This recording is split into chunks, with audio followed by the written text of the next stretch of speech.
যে কত বড় মিথ্যুক, ছলনাকারী আর অধার্মিক তুমি।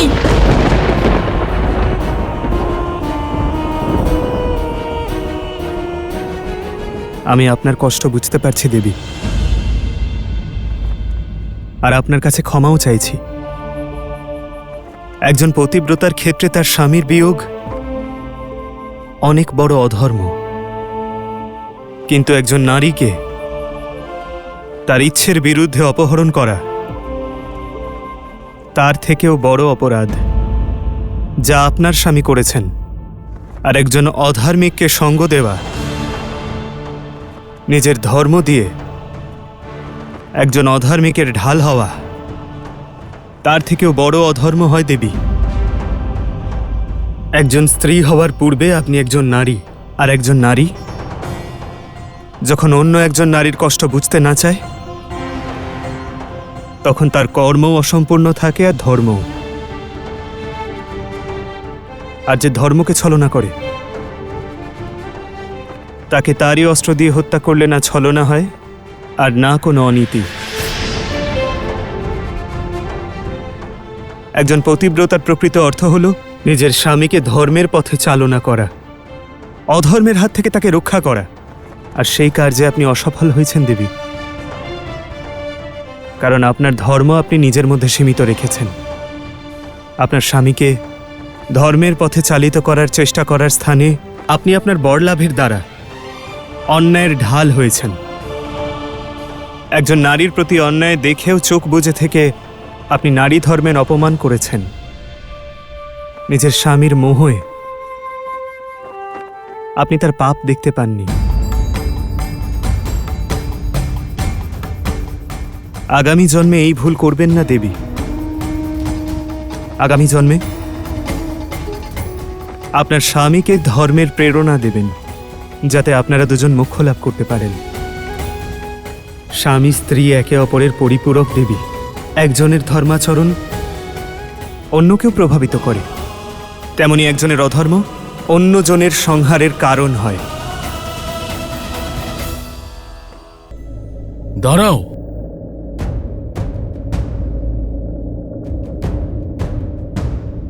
আর অপেক্ষা করার সময় নেই, আমাদের শীঘ্রই যেতে হবে।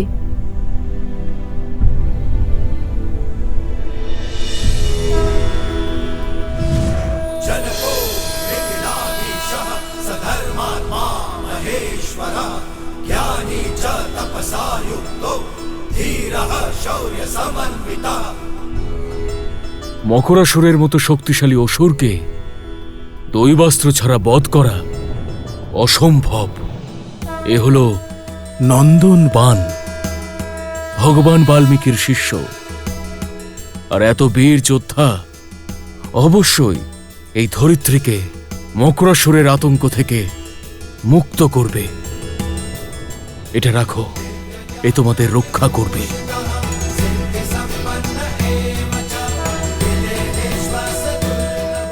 বিজয়ী হও।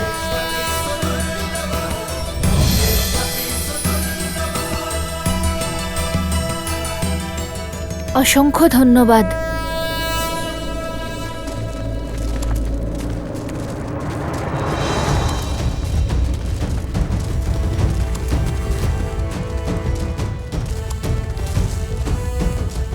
এরা কারা? এ হলো আমার সৈন্য। মিথিলার সৈন্য? আমি মিথিলা নরেশ, জনক। মাতা সীতার পিতা, অযোধ্যাপতি রাজারামের শ্বশুর মশাই।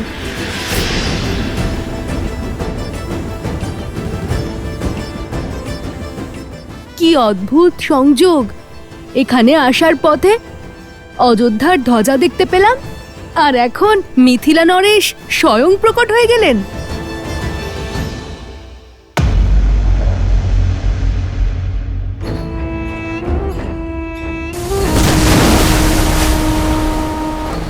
বাঁধ ভেঙে গেছে, ভেঙে গেছে বাঁধ।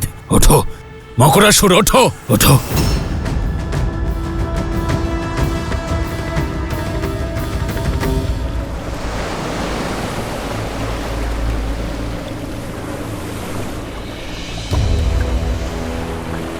জল। মনে হচ্ছে বাঁধ ভেঙে গেছে। তাড়াতাড়ি চলো কুশ। নিশ্চিন্ত থাকো, বাঁধ যারা ভেঙেছে আমার সৈন্য তাদের পরাস্ত করবে। তোমরা তোমাদের মাতার রক্ষা করো, যাও। ধন্যবাদ মহারাজ, আমাদের জন্য প্রতীক্ষা করুন, আমরা শীঘ্রই ফিরব। তোমাদের মাতার সঙ্গে দেখা না করে আমি কোথাও যাব না। অবশ্যই।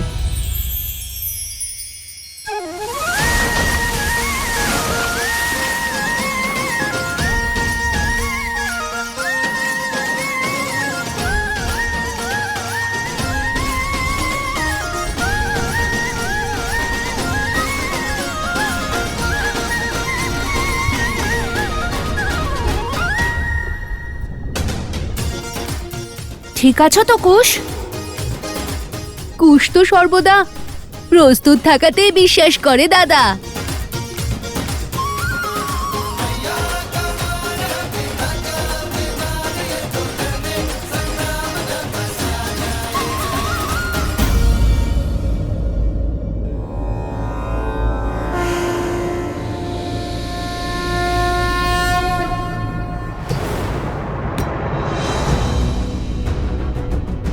ওরা দুজন এদিকেই আসছে মকরাসুর, সময় বেশি নেই, যত শীঘ্র পারো সীতার তপস্যা ভঙ্গ করতে হবে। জলপ্রবাহের সঙ্গে সঙ্গে তোমার শক্তিও ফিরে এসেছে। যদি তার তপস্যা সম্পূর্ণ হয় তাহলে ধর্মের পাল্লা ভারী হয়ে যাবে। তোমার আর আমার অধর্ম তার উজ্জ্বলতা হারাবে। ফল্গু নদী আবার শুদ্ধ হয়ে যাবে। এতক্ষণে তো নিশ্চয়ই বুঝতে পেরেছ যে সীতা কোনো সাধারণ স্ত্রী নয়। সাধারণ হোক বা অসাধারণ, আমি ওর জন্য আমার শক্তি অপচয় করব না। আসতে দাও সীতার পুত্রদের। এবার সন্তানদের চিৎকারই মাতার তপস্যা ভাঙবে। আমার জন্য গন্তব্যই গুরুত্বপূর্ণ, পথ নয়। কিন্তু মনে রাখবে, অহংকার আর প্রয়োজনের অধিক আত্মবিশ্বাস তো দশানন রাবণকেও ধূলিসাৎ করেছিল। এ আমার অহংকার নয়, আমার বিশ্বাস। কোনো সাধারণ অস্ত্র আমার শরীর ভেদ করতে পারবে না। এই বালকদের মৃত্যু আজ নিশ্চিত। মকরাসুর, মনে হচ্ছে কোনো অনিষ্ট হয়েছে। আমাকে প্রস্থান করতে হবে মকরাসুর, কিন্তু মনে রাখবে, লক্ষ্যভ্রষ্ট হবে না। রাক্ষসকুলের ভবিষ্যৎ এখন তোমার হাতে।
এই স্থান কি মায়াবী! যেদিকেই তাকাই হিরে মুক্ত, চারিদিকে চকচক করছে। এখানে ওই মকরাসুরের এমন বৈভবময় জীবন, আর ওপরে বেচারা গ্রামবাসীরা দারিদ্রতার অন্ধকারে ডুবে আছে। পাতালের লোকেরা ধনবান, বুদ্ধিমান নয়। কত সহজেই প্রাসাদের পথ খুঁজে পেয়ে গেলাম। আজ ওর সব পাপের বিনাশ ঘটাবো আমরা। দেবী ফল্গুকে তার পবিত্রতা ফিরিয়ে দেব আমরা। বুদ্ধিহীনদের তো তবুও ক্ষমা করে দেওয়া যায়, কিন্তু তার সাথে সাথেই অধর্ম আর অহংকারকেও আমার তো রাবণ পুত্র অক্ষয় কুমারের কথা মনে পড়ে যাচ্ছে। আমাদের মতো শ্রী হনুমানকেও ওই অধার্মিককে বধ করতে হয়েছিল। আজ ছাড়বো না ওই দুষ্ট রাক্ষসকে।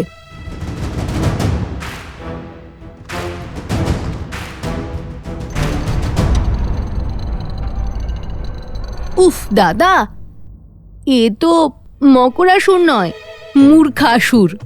অন্তত দ্বার বন্ধ তো করবে।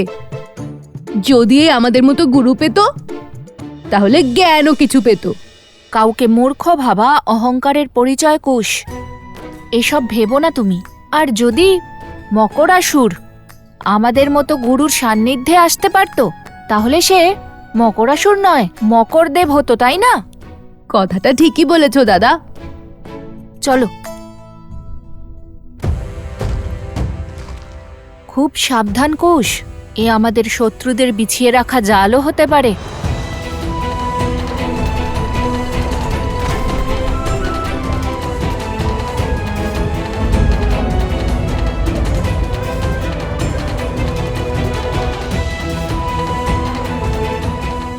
মাতা,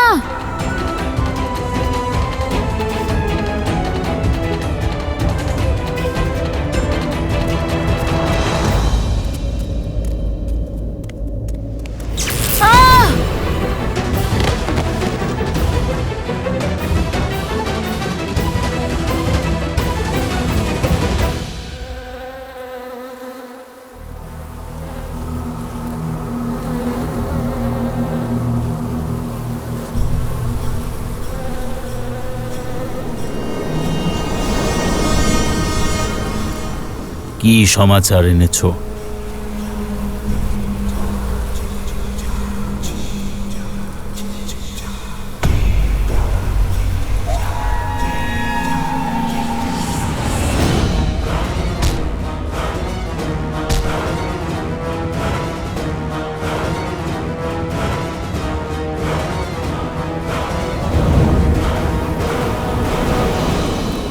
চন্দ্রবাহু,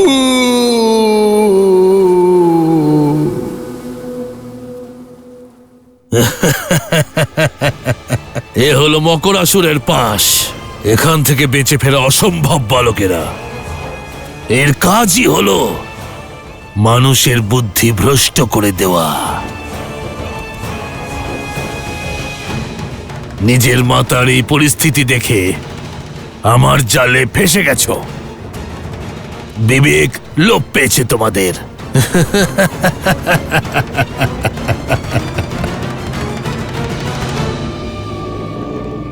এবার বলো, মূর্খ কে, আমি না তোমরা? লুকিয়ে অন্যের কথা শোনা ঠিক নয় মকরাসুর। যাদের মাথায় বুদ্ধি থাকে তারা এরকম মূর্খের মতো কাজ করে না। এটা আমার তরফ থেকে।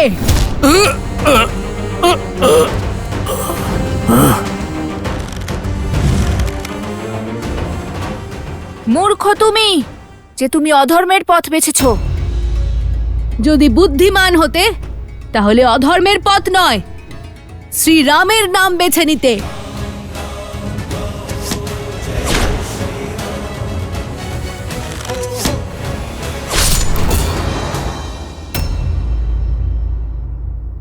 করো প্রচেষ্টা। এ হলো মকরের ত্বক, আর আমি মকরাসুর। তোমাদের কোনো বান আমাকে ভেদ করতে পারবে না। এ হলো নন্দন বান। অবশ্যই এই ধরিত্রীকে মকরাসুরের আতঙ্ক থেকে মুক্ত করবে।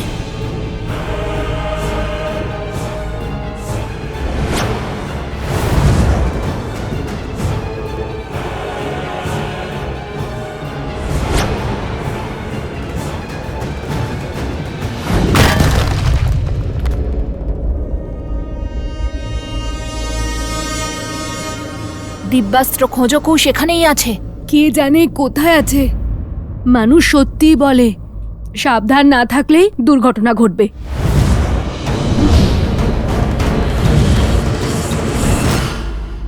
কুশ, কি করছো কি? ঠিক আছে ঠিক আছে, মানছি তুমি একটু বেশি সাবধানী। ভিক্ষা চাও, পা ধরো আমার, তাহলে হয়তো দয়া দেখিয়ে ছেড়ে দিতে পারি, নয়তো আজ তোমাদের মৃত্যু নিশ্চিত।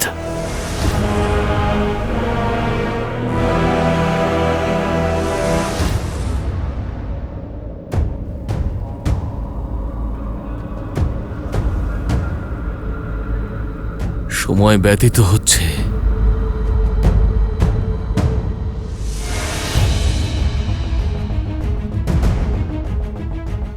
দাদা, ওই যে তুমি অস্ত্র তোলো, আমি এই মূর্খকে অন্যমনস্ক করি। সতর্ক থেকো কুশ।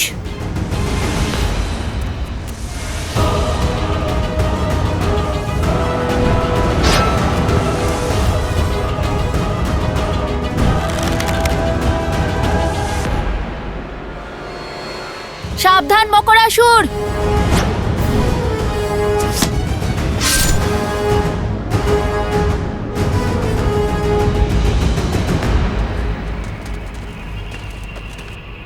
যারা বাঁধ ভেঙেছিল সেই সব অসুরকে আমরা বধ করেছি, তারা আর কেউ বেঁচে নেই। বেঁচে আছে ওই অসুরদের মহারাজ। নন্দনবান, না, অসম্ভব। ধর্মের পথে যারা চলে তাদের জন্য সব সম্ভব মকরাসুর। নিয়তি সব সময় অধার্মিককে ত্যাগ করে, সব সময় ধর্মের পাশে থাকে, যেমন আজও আছে। মকরাসুর, এই বান নিশ্চয়ই ভেদ করতে পারবে। তোমার মকরের ত্বক, মৃত্যুর জন্য প্রস্তুত হয়ে যাও মকরাসুর।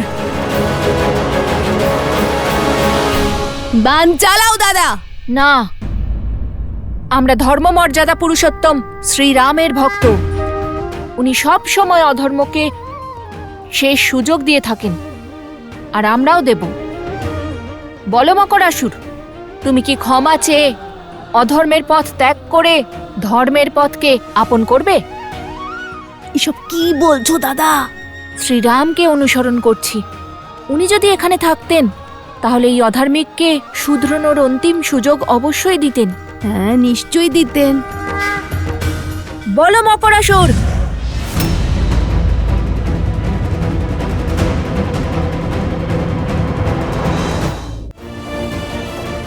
অযোধ্যায় পৌঁছেই আমি রাজ্যের সকল ভার ভরতকে দিয়ে দেব। আমি রাজভার থেকে মুক্ত হয়ে আমার সীতাকে খুঁজব।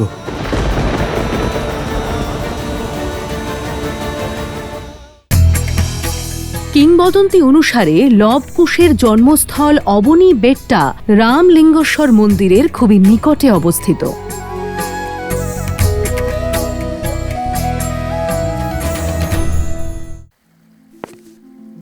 কত বড় বড় যুদ্ধেও ধৈর্য হারাননি যে মহারাজ জনক, তিনি আজ এত অধীর কেন? এর উত্তর আমিও খুঁজছি। জানি না কেন আমার মনে হচ্ছে যে ওই বালকদের সঙ্গে আমার বিশেষ সম্পর্ক আছে। ওরা আমার আপন, আমার রক্ত বইছে ওদের মধ্যে, সম্বন্ধ আর স্নেহের। জানি না কেন এমন ভাবছি আমি। বলেছিলাম না আমি দাদা, অসাবধান হলেই দুর্ঘটনা ঘটবে। মনে হচ্ছে ভয় পেয়ে পালিয়ে গেছে।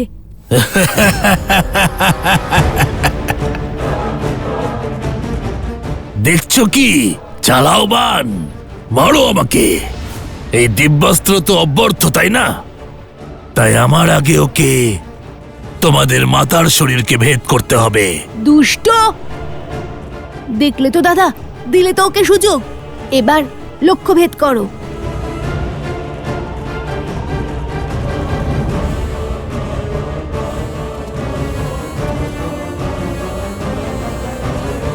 ও তো মাতার পিছন থেকে সরছেই না। তাহলে মাতাকে সরিয়ে দিচ্ছি। সরো মাতা।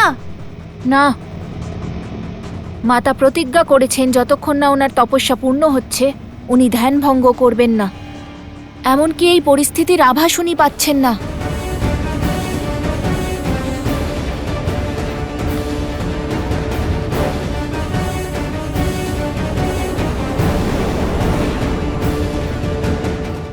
যদি লক্ষ্যচ্যুত হই? না না, হে শ্রীরাম, এবার আমরা কি করব? আপনি আমাদের পথ দেখান।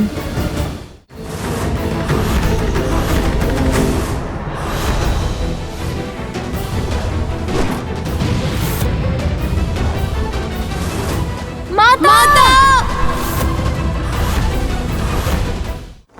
অযোধ্যার বৈদ্য পৌঁছে গেছে মিত্র। শীঘ্রই আহত বানররা সুস্থ হয়ে উঠবে মিত্র। ওদের সঙ্গে দেখা করে আমি অযোধ্যার জন্য প্রস্থান করব। মিত্র, আপনাকে ধন্যবাদ। ধর্মের সঙ্গ দেবার জন্য আর মিত্র সাহায্য করার জন্য কিসের ধন্যবাদ? হনুমান, কাল ভোর হতেই আমরা অযোধ্যার জন্য প্রস্থান করব। যেমন আপনার ইচ্ছা প্রভু।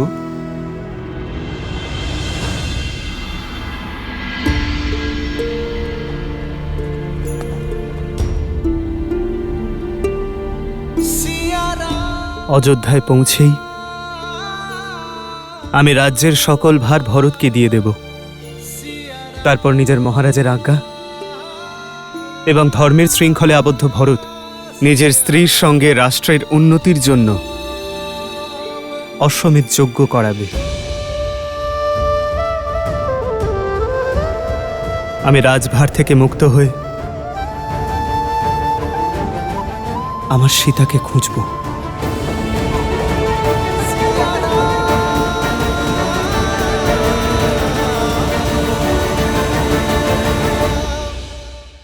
অযোধ্যায় পৌঁছতেই আমি রাজ্যের সকল ভার ভরতকে দিয়ে দেব। তারপর নিজের মহারাজের আজ্ঞা এবং ধর্মের শৃঙ্খলে আবদ্ধ ভরত নিজের স্ত্রীর সঙ্গে রাষ্ট্রের উন্নতির জন্য অশ্বমেধ যজ্ঞ করাবে।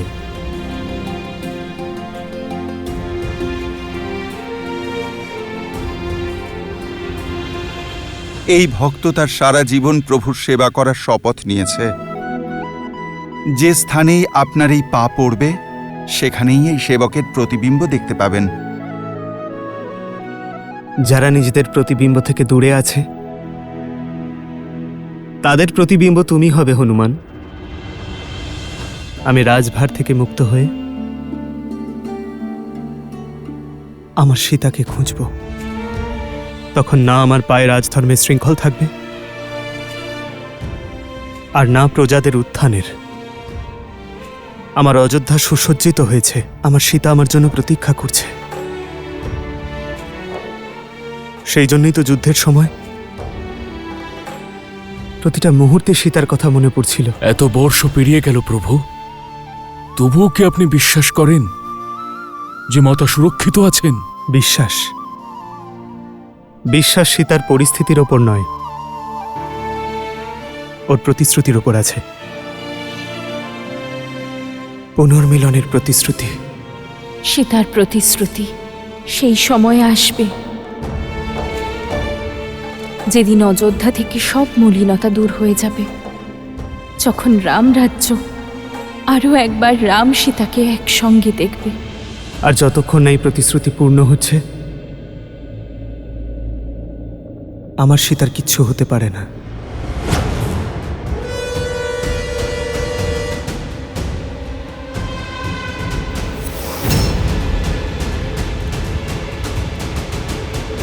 ধরো কুশ!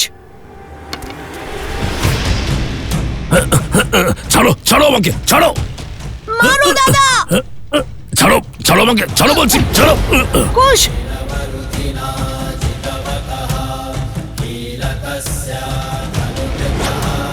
মকরাসুরকে বধ করা অসম্ভব। আমি একজন ইক্ষ্বাকু বংশধর, সূর্যবংশীয় দশরথ পুত্র রাম। আমার সকল সুকর্মকে একত্রিত করে, ধর্মকে একত্রিত করে এই প্রার্থনা করছি, আমার সীতা এবং সন্তান যেন সুরক্ষিত থাকে।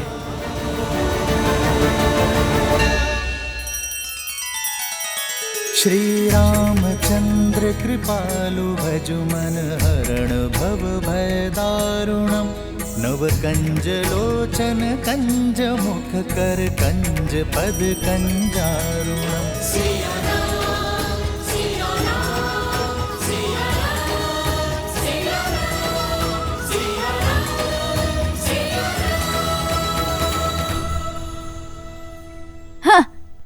কেমন অসুর তুমি দেখছো দাদা, কেমন আমাদের মাতার পেছনে আশ্রয় নিয়েছে। ও শুধু মূর্খাসুর নয়, ভীত অসুর, ভীত অসুর। ঠিক বলেছ কুশ। আরে এর থেকে সাহসী তো ওই ষণ্ড ছিল, কত সাহসের সঙ্গে যুদ্ধ করলো। আরে ওকে ধরা তো কত কঠিন হয়ে গেছিল। দাদা তুমি ওই ষণ্ডের কথা বাদ দাও, আমার তো ওর থেকেও বেশি বীর ওই কলসিগুলোকে মনে হয়, যেগুলো আমরা বনে ভেঙেছিলাম। মূর্খ বালকেরা, আমার মতন মহান বীরকে মাটির পাত্রের সঙ্গে তুলনা করছো। ছাড়বো না, আমি ছাড়বো না তোমাদের। আমি শুনেছি জলের মধ্যে ওর শক্তি নাকি প্রবল হয়ে যায়। জলের ভেতরে যদি এমন শক্তি হয় তাহলে বাইরে বেরোলে ওর কি হবে? অহংকারী অবোধ বালকেরা, আর একটা কথা বললে তোমাদের প্রাণ নিয়ে নেবো আমি। আরে মকরাসুরের বীরত্ব তোমরা কি জানবে? ক্রোধ সংসারের আগে নিজের পতন ঘটায় মকরাসুর। বান চালাও এবার দাদা। আরে এই দিব্যাস্ত্রর দিব্য মন্ত্র উনি আমাদের তো বলেই দেননি। হে নারায়ণ, আমি ওই বালকদের দৈবাস্ত্র তো দিলাম, কিন্তু তার মহামন্ত্র তো বলিনি। এ কেমন অনর্থ করলাম আমি। যদি ওরা না ফিরে আসে তবে আমি নিজেকে কখনো ক্ষমা করতে পারবো না। ওদের ফিরতেই হবে, ওদের ফিরতেই হবে। দাদা আমি বলেছিলাম না উনি বৃদ্ধ, নিশ্চয়ই বলতে ভুলে গেছেন। তাহলে এখন বান চালানোর অভিনয় করো, ততক্ষণে আমরা একটা কিছু ভেবে নিই। অস্ত্র আছে কিন্তু মন্ত্র নেই, দারুণ ব্যাপার। নাও বান চালাও। এবার কি করি? কি করে বাঁচাবো মাথাকে? ঠিক আছে, আমি মেরে ফেলছি একে।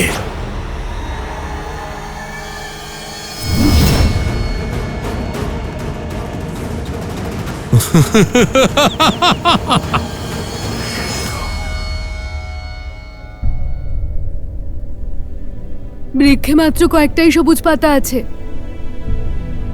মনে হচ্ছে লবকুশ মকরাসুরকে হারাতে পারবে না। আমি জলে প্রবেশ করে ওদের সহায়তা করব।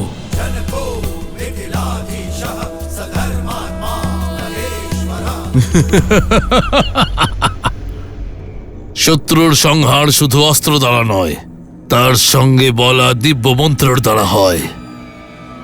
তোমাদের পিতা কি তোমাদের এটুকু শেখাননি?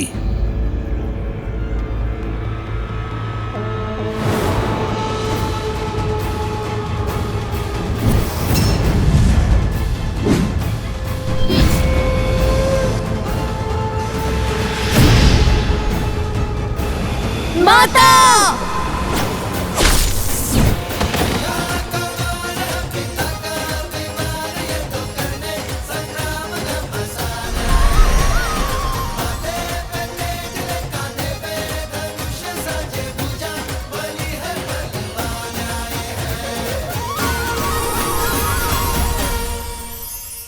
হে মাতা, আমার তপস্যা সমাপ্ত, আশীর্বাদ দিন।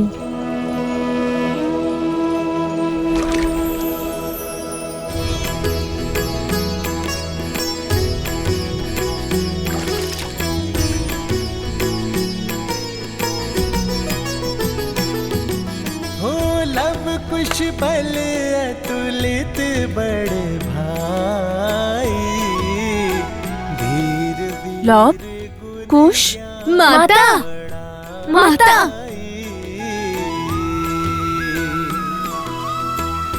मातु पिता सेवक सदा सुभाए राम सिया और प्रीति बढ़ाए। पिता बिनु नित राम ही ध्यावै, मातु सिया पर छत्र फरावै।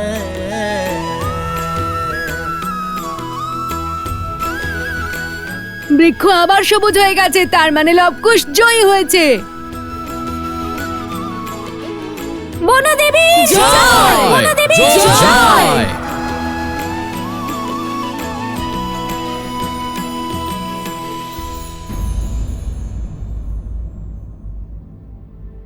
এবার তোমরা দুজন বলো, যখন তপস্যা করছিলাম কি কি হয়েছিল? আরে মাতা, ওই দাদা, কাহিনী শোনাতে দক্ষ আমি। এই সুযোগটা আমাকে দাও দাদা। ঠিক আছে, বলো বলো। আর এমনিতেও আমি ভীষণই ক্লান্ত হয়ে পড়েছি। আসলে হলোটা কি মাতা, তুমি ধ্যানমগ্ন হতেই অকস্মাৎ এক ভয়ঙ্কর সংকট এসে পড়ল। আর এমনিতেও তোমার পুত্ররা তো ভগবান বাল্মীকির শিষ্য, সংকট দেখলে ওরা ভয় পায় নাকি?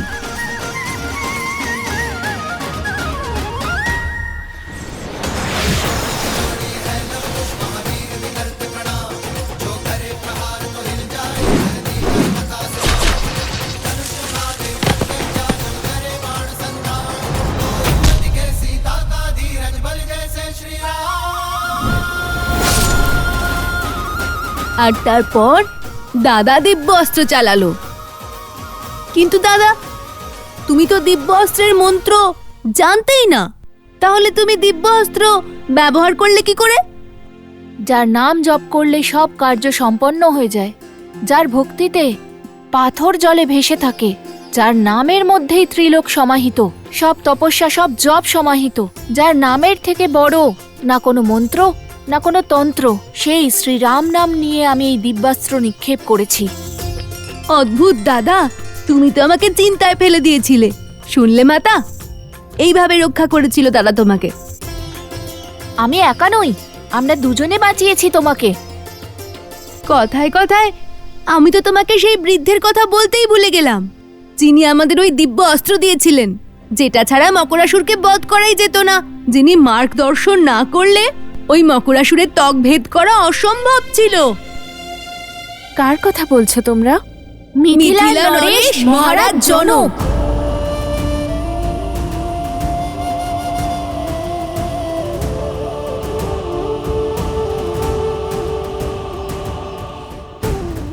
উনি তো আমাদের সঙ্গেই আসতে চেয়েছিলেন, কিন্তু আমি বারণ করলাম। অনেক বৃদ্ধ হয়ে গেছেন তো, সেই জন্যে।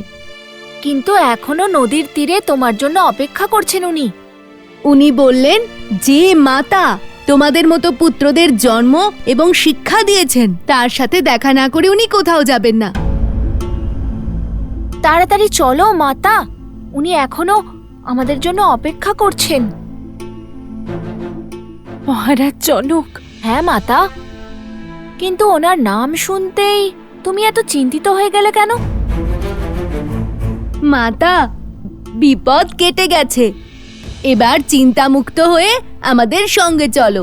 সবাই তোমার অপেক্ষা করছে, আর ওই বৃদ্ধ ভদ্রলোকও।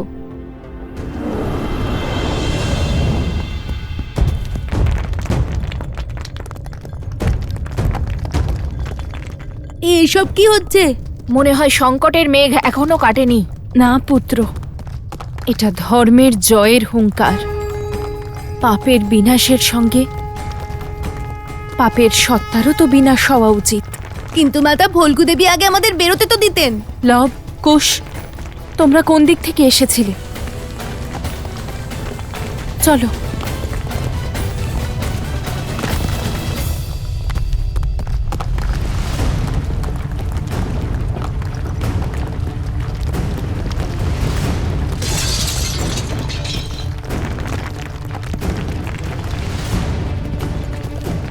ভূমি কাঁপছে।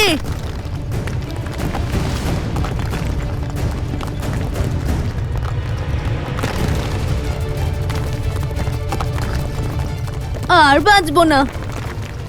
না পুত্র, মৃত সে হয় যে নিজের সাহস হারায়, আমরা সম্পূর্ণ আশা নিয়ে এগিয়ে যাব।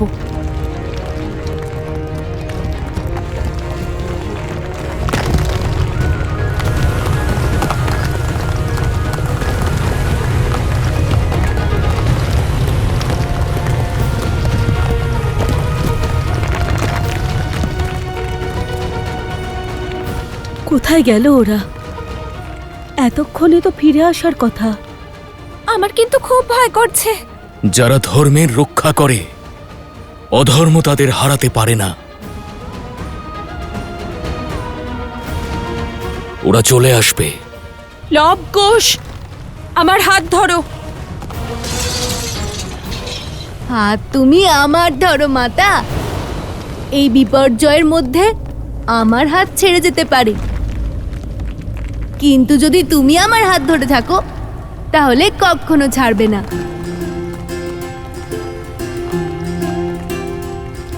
মাতা, তুমি কুশের হাত ধরো আর আমি তোমার হাত ধরছি।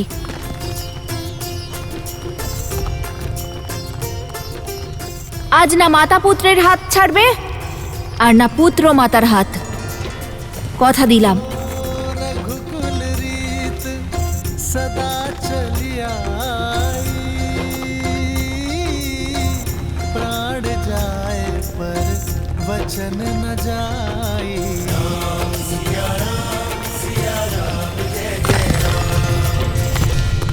অধর্মের বিনাশ হয়েছে, এবার ধর্ম আর মর্যাদাকে আপনি রক্ষা করুন ভলগু মাতা।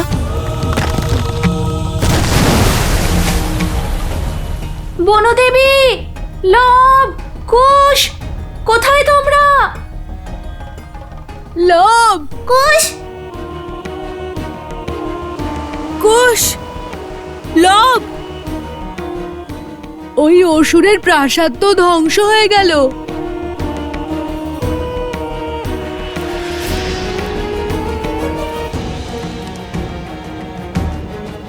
লব, কুশ আর বনদেবীর আবার কিছু? ওদের কিচ্ছু হবে না, ওরা ফিরে আসবে, অবশ্যই ফিরবে, সুরক্ষিতভাবে ফিরবে।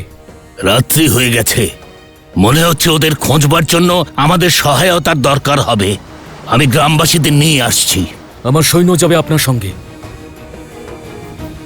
সেনাপতি, কিছু সৈন্য নিয়ে যান এনার সঙ্গে।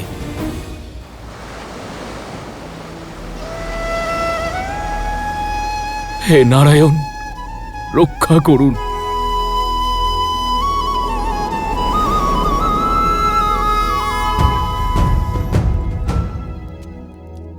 প্রভু, হনুমান, বলো কি হয়েছে? প্রভুকে কর্তব্য পালনে ব্যস্ত দেখে আমি চলে এলাম। বলুন কি সেবা করব? কর্তব্যের ভার থেকে মুক্ত হবারই চেষ্টা করছি হনুমান। ভরতকে অযোধ্যার রাজত্ব সঁপে দেব, তাই আমি অশ্বমেধ যজ্ঞের জন্য আমন্ত্রিত অতিথিদের সূচি পড়ছিলাম। কর্তব্য আর দায়িত্ব কেবল অজুহাত। সত্য তো কেবল একটাই, সেই কাল রাত্রির পরে আপনি কখনো নিশ্চিন্তে নিদ্রা যাননি প্রভু। হয়তো প্রতিটি রাত কেবল আমি জেগে কাটাইনি হনুমান।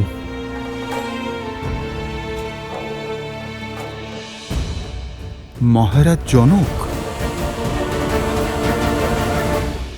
মাতা, শীঘ্র চলো, মহারাজ জনক তোমার জন্য অপেক্ষা করছেন।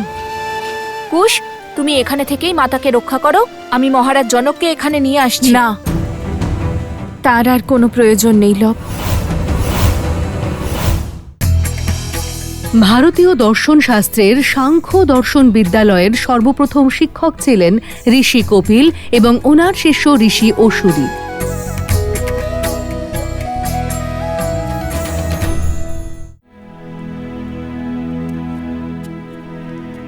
যে ক্ষমা এত সময় ধরে আমি নিজেকে দিতে পারিনি, আশা করছি হনুমান যে আমার সীতার মাতা পিতা আমাকে যেন সে ক্ষমা প্রদান করেন। প্রভু, মহারাজ জনক অত্যন্ত জ্ঞানী। আপনার সিদ্ধান্ত আর তার পিছনের কারণ মহারাজ অবশ্যই বুঝতে পারবেন। যাবার আগে মাতা সীতা ওনাকে বোঝানোর জন্য পত্র লিখেছিলেন। জানি হনুমান, সীতা বোঝানোর পর হয়তো ওনারা বুঝেছেন, কিন্তু সংসারে এমন কোনো মানুষ নেই যে জীবনে পৌত্র সুখ থেকে বঞ্চিত হয়ে কষ্ট পাবে না।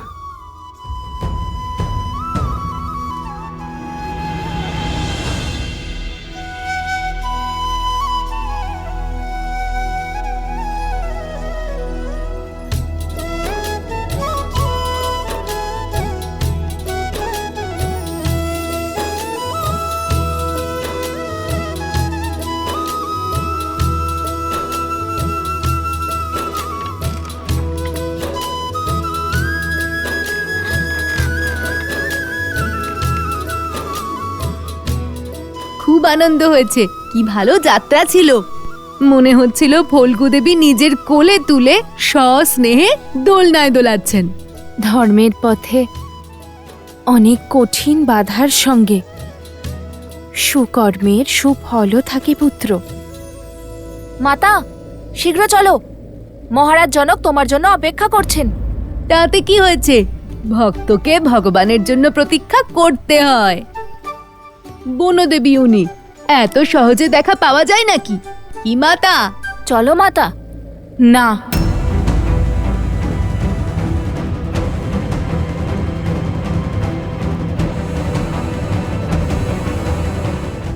রথ কেন থামালে সারথি? এই যজ্ঞ কিসের সুমন্ত্র? আপনার ভাই পিতৃযজ্ঞ করছেন। হঠাৎ এই পিতৃযজ্ঞ কেন?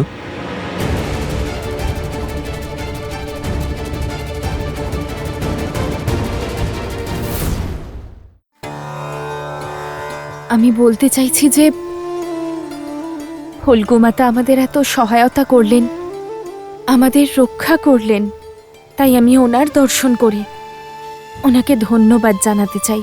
ঠিকই বলেছ। ঠিক আছে কুশ, তুমি এখানে থেকেই মাতাকে রক্ষা করো, আমি মহারাজ জনককে এখানে নিয়ে আসছি। তার কোনো প্রয়োজন নেই লব। কিসের প্রয়োজন নেই? মহারাজকে এখানে আনার? তোমাদের এখানে থাকার। তোমরা দুজন যাও। আর এমনিতেও এখন তো আর এখানে কোনো অসুরেরও ভয় নেই। আমি একটু একা পুজো করতে চাই।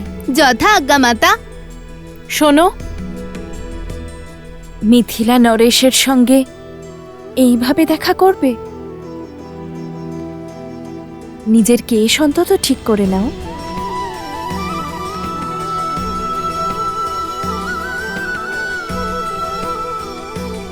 দেখো এবার কত সুন্দর দেখাচ্ছে। আর হ্যাঁ, মনে থাকে জানো, মহারাজ জনক আমার পিতার সমান, তাই ওনাকে স্বাগত জানাতে যেন কোনো ত্রুটি না হয়। বুঝেছো তোমরা? বুঝতে পেরেছো লাভ দাদা? সম্মানের সাথে কথা বলো। এটা লবের জন্য নয়, এই নির্দেশ তোমার জন্য ছিল দুষ্টু। বুঝেছি।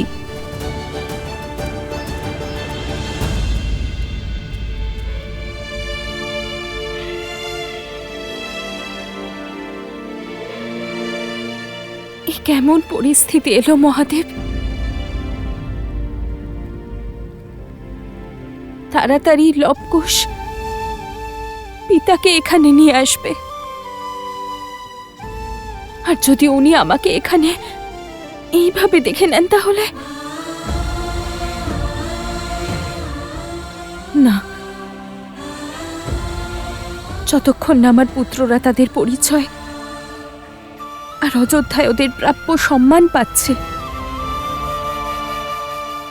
ততক্ষণ আমি আমার সত্য কাউকে বলতে পারবো না, কাউকে না।